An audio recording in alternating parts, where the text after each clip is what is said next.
Hello সবাইকে, সবাই কেমন আছো? আশা করি ভালো আছো। তো দেখে বুঝতেই পারছো আজকে কী বানানো হবে। আজকে বানানো হবে চিলি চিকেন আর পরোটা। দেখো বাজার থেকে মাংসটা নিয়ে এসছে, বোনলেস চিকেন না কেটেই নিয়ে চলে এসছে। এটাকে আমি ভালো করে কেটে ধুয়ে পরিষ্কার করে নিয়েছি। এবার এর জন্য যেগুলো লাগবে মশলাগুলো গুছিয়ে নেব। এর মধ্যে আছে আদা, কাঁচা লঙ্কা, রসুন। এখানে দেখো একটা জিনিস মিসিং আছে, সেটা হলো ক্যাপসিকাম। ওটা আমি পরে অ্যাড করব।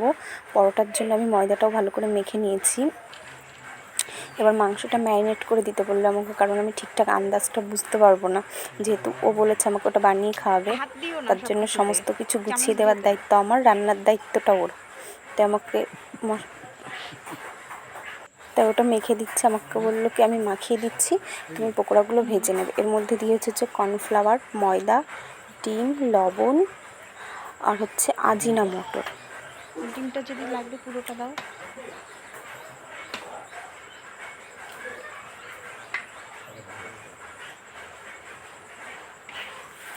আজকে আমরা চিলি চিকেন বানাচ্ছি।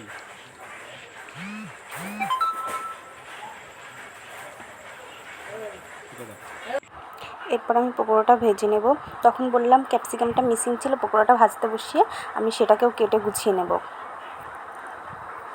দেখো পকোড়াগুলোকে একটু ভালো করে লাল লাল করে ভেজে নেব। তারপর আমার পকোড়াগুলো ভাজা কমপ্লিট। আমি এগুলোকেও বললে একটু ভেজে দাও। ওই যে পাশে তুলে রেখেছি পকোড়াগুলোকে, এগুলোকেও ভেজে তুলে দিয়ে তারপর আমি পরোটাটা বানিয়ে নিয়েছি। তারপরে বললো এবার আমি বানিয়ে দিচ্ছি চিলি চিকেনটা। কড়াইতে সাদা তেল দিয়ে ওটার মধ্যে আদা, রসুন আর কাঁচা লঙ্কা কুচি দিয়ে একটু ভালো করে ভেজে নেবে। এরপর কী কী মশলা অ্যাড করবে।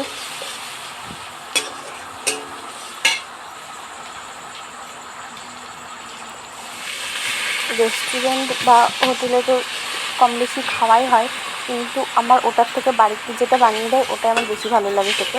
তাই ওকে মাঝে মাঝে বলি যে তুমি বানিয়ে দাও। দেখো প্রায় হয়েই এসছে। এর মধ্যে যা যা দেওয়ার ও দিয়ে দিয়েছে, আর কিছু বাকি আছে সেগুলো দিয়ে দিচ্ছে। এই যে আমাদের হয়ে গেছে চিলি চিকেনটা। একটু কর্নফ্লাওয়ার গুলে দিয়ে এটাকে এবার নামিয়ে নেবে। এ দেখো চলে এসেছি দুজনের খাবারটা গুছিয়ে নিয়ে। তো এটা দিয়ে আজকে আমরা রাত্রের খাবারটা কমপ্লিট করলাম। বাই বাই সবাইকে।